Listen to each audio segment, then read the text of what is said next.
안녕하세요. 30대 이혼녀예요. 그리고 제가 이렇게 오늘 타자판을 두드리게 된 이유는 제 정신 나간 시댁 이야기 좀 해보려고요. 사실 벌써 남편과 남남이 된 지는 7개월이나 흘렀고 그래서 어느 정도는 충격에서 벗어났다고 생각했는데 그래도 명절이 돌아오니까 작년 이맘때쯤이 생각나면서 제가 겪었던 그 지옥 같은 날들이 또다시 떠오르네요. 그래서 정말 마지막으로 마음 정리한다 생각하고 이렇게 제 이야기를 해보려고 합니다. 한껏 쏟아내고 나면 제 마음도 예전처럼 평화로워질까요? 남편하고는 지인의 소개로 만났습니다. 남편은 회사를 다니는 평범한 직장인이었고 저는 대학병원에서 연구원으로 근무하고 있었죠. 솔직히 말해서 소개팅에 나가기 전 남편의 사진을 봤었는데 정말이지 영 제 스타일은 아니었어요. 저는 좀 체격이 있고 곰같이 푸근한 사람을 원했거든요.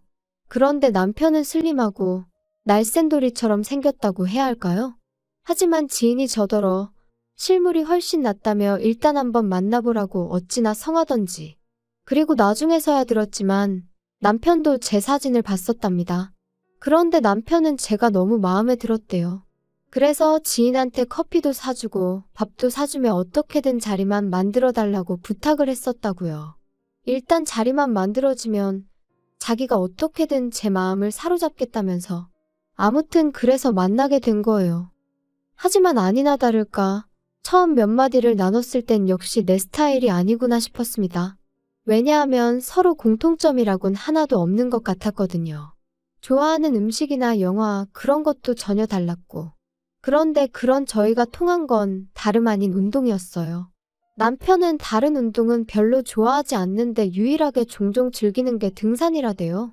그리고 저는 남편에 비하면 다양한 운동을 즐기는 편이었는데 등산만큼은 제대로 해본 적이 없었지요. 혼자서 산을 오른다는 게 왠지 걱정도 되고 길이라도 잃을까 무서워서 말이에요. 그런데 제가 이런 이야기를 하자 남편은 자기 말로는 자기가 별명이 날다람쥐일 정도로 산에서는 날아다닌다며 언제 한번 같이 가자고 한껏 너스레를 떠는데 실제로 등산 실력이 어떤지를 떠나서 제 앞에서 익살스럽고 너스레를 떠는 그 모습이 마음에 들었어요. 그래서 조만간 등산 한번 같이 가자는 남편의 말에 못 이긴 척 좋아요했던 게 부부의 연으로 이어질 줄은 몰랐네요. 남편도 저도 각자 일로 바쁘다 보니 데이트는 일주일에 한 번 그것도 산에 오르내리는 게 전부였어요. 그리고 그 정도로 같이 할 시간이 짧다 보니 서로 힘들고 지치는 이야기보다는 좋은 얘기, 재밌는 얘기를 주고받는 일이 대부분이었죠. 그리고 솔직히 그때는 그게 서로에게 유익한 일이라고 생각했습니다. 가뜩이나 회사 생활을 비롯해 여러 가지 일로 받는 스트레스가 이만저만이 아니었는데 같이 있을 때만큼은 그렇지 않았으니까요. 하지만 이혼까지 해본 제가 느낀 건 늘 서로 웃고 지낸다고 좋은 것만은 아닌 것 같아요. 가끔은 싫은 소리도 오가고 다퉈보기도 하고 여러 가지 면을 미리미리 겪어봤어야 했는데 사람이 원래 예상치 못한 상황에서 본 모습이 나온다고들 하잖아요? 그렇게 치면 남편이나 저나 둘 다 결혼 전 서로의 본 모습을 보여줄 기회가 너무 많이 부족했다 싶거든요. 결혼 당시 시댁으로부터 받은 도움은 없어요. 시댁 형편이 썩 좋지가 않았거든요. 그리고 일단 분명히 말해두건대 저는 신경 쓰지 않는데 그럼에도 불구하고 사람들은 제가 부모님이 안 계시다 하면 처음부터 뭔가 불안한 표정으로 저를 보더라고요. 안쓰러워하는 표정도 있고 어딘가 모난 구석이 있진 않을까 하고 살피는 표정도 있고 솔직히 유쾌하진 않지만 20살 이후로 워낙 자주 겪어서 소위 인이 배겼다고 하죠? 제가 딱 그랬어요. 그리고 적어도 나는 다른 사람한테 부모님은 살아계신지 재산은 있는지 그런 거에 관심을 갖지 말자고 생각하게 되었죠. 그래서 남편이 아버지가 안 계시다 했을 때 별로 신경 쓰지 않았어요. 다만 아버님이 돌아가신 뒤 가세가 기울어 집에 돈이 없다는 이야기를 할 때는 그래도 내 처지가 나은가 하는 유치한 생각이 들긴 하더라고요. 저는 어머니가 돌아가시면서 아파트 한 채랑 어느 정도 재산은 남겨주고 가셔서 그렇게 먹고 사는데 큰 걱정은 없었으니까요. 어머니가 남겨주신 아파트는 아버지의 도움 없이 어머니가 오롯이 혼자 일궈내신 재산이었어요. 어디서부터 말해야 하나 싶은데 일단 저는 아버지에 대한 추억이 거의 없습니다. 워낙 일찍 돌아가셨거든요. 어머니 말씀으로는 교통사고였다는데 당시 막 돌이 지났던 저를 조금이라도 빨리 보고 싶으셔서 회식도 마다하고 서둘러 집에 오시던 길이셨다나 봐요. 그런데 음주운전 차량에 그만 그 자리에서 세상을 떠나셨던 거지요. 저는 이런 사정을 중학교 때 알았습니다. 그것도 할머니를 통해서 말이에요. 그리고 말이 나왔으니 말이지만 할머니는 늘 저를 원망스러운 눈빛으로 바라보곤 하셨는데 어렸을 땐 그 이유도 잘 모르고 그저 미움을 받는 사실이 너무 받아들이기 힘들었어요. 그런데 그 이유를 알고 나니까 할머니 입장에선 제가 미울 수밖에 없겠다 싶더라고요. 저희 할머니도 아들 하나는 낳아야 한다는 그 위에 그러니까 증조할머니의 성화에 어지간히 시달리다 아주 힘들게 저희 아버지를 낳으셨다 했거든요. 그런데 하나뿐인 아들이 손녀를 보러 가다 세상을 떠났으니 내 잘못도 아닌데라는 억울함과 나만 없었더라면 하는 죄책감이 한데 뒤엉켜 참으로 오랫동안 저를 힘들게 했어요. 그런데 그렇게 저를 힘들게 하셨던 할머니가 정말 돌아가시기 이틀 전에 저를 불러 미안하다셨습니다. 그 소리를 듣고는 얼마나 울었는지 몰라요. 그래도 미안하다 소리는 들었네라는 안도감과 동시에 이제 할머니를 어떻게 원망해야 하나, 원망할 수도 없게 하고 가시네 하는 황당함 때문에요. 아무튼 아버지가 돌아가시고 이후로 저희 어머니는 무슨 일이든 닥치는 대로 하셨어요. 설거지, 건물 청소 그런 건 뭐 기본이었고요. 마늘밭이 돈을 많이 준다 해서 거기 가셨다가 아주 생으로 앓느라 몇 날 며칠 꼼짝을 못 하신 적도 있지요. 그리고 그렇게 벌어서 마련하신 집이 지금 제가 살고 있는 이 33평의 아파트입니다. 처음에 이 집에 들어왔을 때 환하게 웃으시던 어머니의 얼굴이 지금도 얼마나 선명한지 몰라요. 그래서 제가 다니는 직장에서 거리가 좀 있긴 해도 제 입장에선 파는 건 말도 안 되는 일이었지요. 그런데 남편이랑 결혼 이야기가 나오자 남편이 먼저 제 아파트 이야기를 꺼내며 거기서 신혼살림을 차리는 건 어떻냐대요. 그리고 저는 고민할 것도 없이 싫다고 했어요. 당시 남편도 돈이 있다고 했고 저도 돈이 있었으니 그 돈에 대출을 더해 새로 집을 구하면 되는 상황이었고 무엇보다도 그저 제 아파트는 비워두고 싶었어요. 제 마음 기댈 곳이 필요한 날 친정이다 생각하고 찾고 싶었거든요. 게다가 진작에 이런 이야기는 몇 번이나 남편하고 나눴던 차였기에 뜬금없이 신혼살림을 거기다 차리자 하는 남편이 어이가 없었죠. 하지만 남편은 계속해서 언제까지 돌아가신 분한테 매달리며 살 거야? 돌아가신 어머님도 그러라고 남겨주신 집은 아닐 텐데. 돌아가신 분한테 매달리는 게 아니고 그냥 아직 내가 준비가 안 됐다니까. 그리고 까놓고 말해서 내가 오빠보다 돈을 덜 모은 것도 아니고 오빠 말대로 반반 결혼할 수 있다는데 왜 자꾸 내 아파트에서 신혼살림을 시작하자는 거야? 분명히 말해두는데 나 싫어. 뭐 언젠가 내 마음이 좀 정리가 되면 그땐 나도 또 마음이 달라질지 모르지만 아무튼 지금은 아니야. 당분간은 그럴 일 없으니까 그 집은 그냥 없는 집이다 생각해. 그리고 결국 저희는 그렇게 작은 빌라에서 전세살이를 시작했습니다. 어머님도 남편도 멀쩡한 아파트를 두고 전세살이가 웬 말이냐며 투덜거렸지만 저는 아무렇지도 않았어요. 후회도 없었죠. 한편 그렇게 결혼한 지 어느덧 2년차가 되던 때였습니다. 신우가 만나는 사람이 있다며 재혼을 하게 될지도 모르겠다는 소식을 전해왔어요. 그리고 저와 신우의 관계는 썩 좋은 편은 아니었지만 그때만큼은 진심으로 축하한다 전했습니다. 신우와 인간 대 인간으로서 맞는 구석이라곤 하나도 없었지만 그래도 어쨌든 혼자 시조카를 키우는 걸 보면 짠한 마음이 안 드는 건 아니었으니까요. 돌아가신 친정어머니 생각도 났었고 참고로 왜 사이가 안 좋았냐 하시면 자기가 혼자 아이를 키운다는 이유로 주변으로부터 바라는 게 참 많았어요. 양보와 배려, 뭐 그런 건 기본이었고 금전적인 지원이나 물질적인 지원도 거침없이 내놓으란 식이었죠. 계절마다 아이 옷을 사달라, 신발을 사달라 뭐 그런 건 기본이었고 저랑 남편이 제주도를 다녀온 적이 있는데 그걸 알고는 자기 애, 그러니까 시조카도 좀 데려가 주지. 시조카네 반 아이들은 다 미국이고 유럽이고 다녀오는데 불쌍하지도 않냐면서 저희한테 서운하다 어쩐다 그러더라니까요. 그러니 저로서는 하나 해주면 두 개를 바라는 신우가 부담스러울 수밖에 없었고 그렇게 자연스레 거리를 두게 되었죠. 그런데 그런 신우가 재혼을 할 것 같다 하니 참 잘됐다 싶었어요. 하지만 재혼 이야기가 나오고 석 달쯤 지났을 무렵이었을 거예요. 남편한테 물어보진 않았지만 헤어졌나 왜 가타부타 말이 없지 하고 속으로 생각만 하던 때였죠. 퇴근한 남편이 싱글벙글 웃으면서 저더러 얘기 좀 하게 여기 좀 앉아봐 그러대요? 왜? 무슨 일 있어? 기분 좋아 보이네? 좋지. 희진이 2달 후에 식을 올리기로 했다나 봐. 아, 정말? 잘 됐다. 너무너무 잘 됐어. 그런데 자기가 좀 도와줘야 돼. 아니, 따지고 보면 자기한테 일방적으로 도와달라는 건 아니고 자기한테도 좋은 일이고. 뭐야? 뭔데 이렇게 자꾸 돌려 말해? 나 돌려 말하는 거 싫어하는 거 알잖아. 그게 희진이는 재혼인데다 애도 있잖아. 그런데 남자 쪽은 초혼이래. 그래서 남자 쪽 부모가 어지간히 희진이를 못마땅해 하나 봐. 너는 뭐 안 겪어봤으니 모르겠지만 희진이가 엄청 힘들어하고 있어. 아, 정말? 속상하겠다. 그러니까. 그래서 남자 쪽에서 한 1억이라도 해오면 어떠냐? 그러면 어머니가 좀 잘 봐주시지 않겠냐? 그런 소리를 했다대. 어휴, 뭘 또 그렇게 부담을 줘. 그리고 1억이 적은 돈도 아닌데.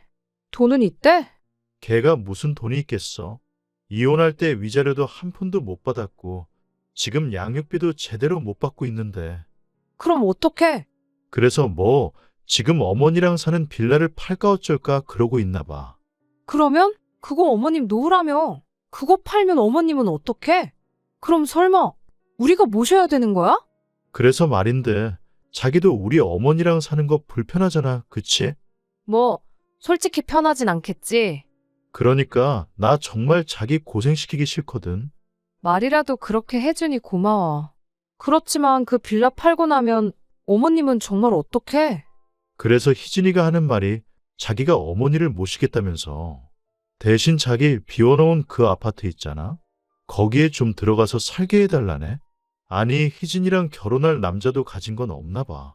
그래서 까딱하면 그 남자 본가에 들어가 살아야 되는데. 그러면 이제 영진이가 9살이잖아. 얼마나 말썽을 피워대겠어? 그럼 이제 천덕꾸러기 취급받는 건 시간 문제 아니겠어? 아니, 잠깐 그러니까. 당신 동생이 지금 사귀는 남자 부모는 모시기 싫고 어머님이랑 살고 싶은데 살 집이 없으니 내 집을 내놔라 이거야? 빌라 팔아 나오는 돈으로는 뭐 지참금처럼 그 사귀는 남자 집에 갖다 바치고? 뭔 소리야 이게? 그게 말이 돼? 화만 내지 말고 한번 생각을 해봐. 아무리 생각해봐도 그것보다 나은 방법이 없어서 그래. 웃기시네.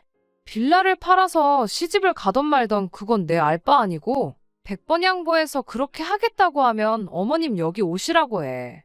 같이 살아야지 뭐 별 수 있어? 나 어머님이랑 사는 거 괜찮아. 근데 내 집은 안 돼. 다짜고짜 집을 내놓으라는 남편의 말이 정말 기도 안 차더라고요.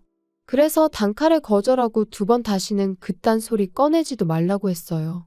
신우한테 그렇게 내줄 집 같았으면 처음부터 신혼살림을 차렸지. 말이나 되는 소리냐 했죠. 하지만 남편은 계속해서 며느리인 제가 시어머니랑 같이 살아서 좋을 게 뭐 있냐며 자기랑 신우가 다 저를 배려해서 하는 소리인데 왜 그 마음을 몰라주냐 말도 안 되는 소리만 해대는 거예요. 아니, 내가 괜찮다는데 내가 모시고 살겠다는데 왜 둘이서 난리냐고. 결국 참다 못한 제가 어머님과 신우가 사는 집으로 찾아갔습니다. 빌라 팔리는 대로 어머님, 저희 집으로 오세요. 제가 얼마나 잘하겠다 이런 얘기는 못하겠지만 그래도 제가 어머님 모시고 살죠 뭐. 언니? 정말 이런 식으로 나올 거예요? 엄마는 내가 모신다니까요. 너무 속보여요 정말. 영진이 커가는데 봐줄 사람이 필요하니까 어머님 찾으시는 거 아니에요?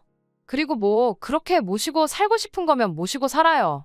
그런데 내 집은 안 되니까 집 문제는 알아서 하세요. 자꾸 내 신경 긁지 말고 알겠어요? 야, 너는 왜 이렇게 애가 이기적이냐? 제가 뭘요?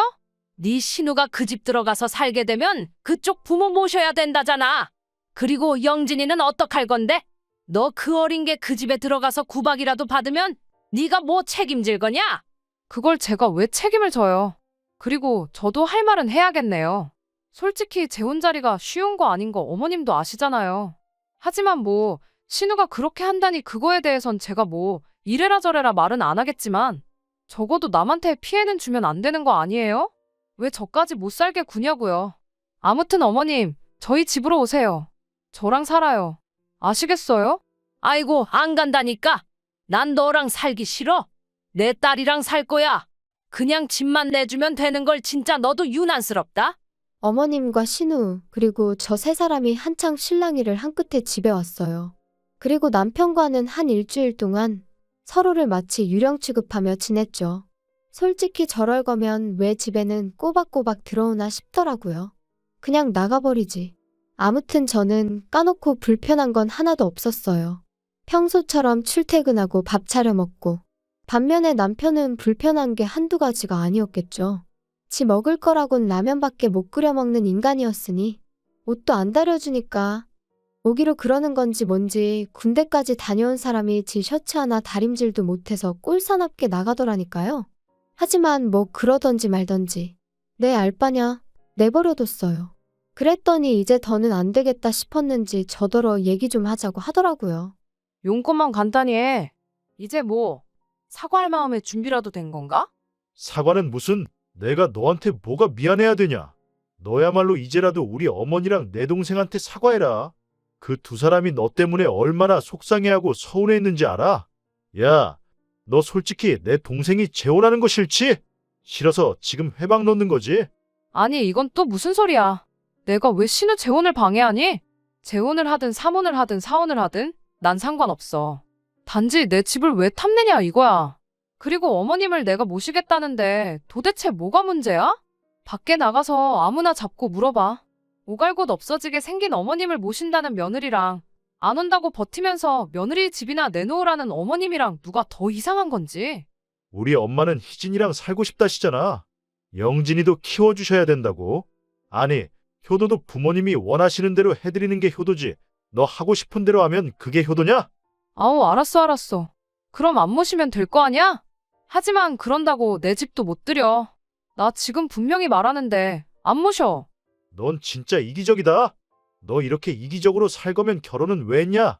뭐? 내가 그럼 뭐 당신하고 어머님 그리고 신우 입맛대로 꼭두각시 마냥 살려고 결혼한 줄 알았어? 당신이야말로 결혼이 뭐라고 생각한 거야? 진짜 어이없네. 우리 둘 다 결혼 잘못한 거 맞지? 그래, 이쯤에서 갈라서자고.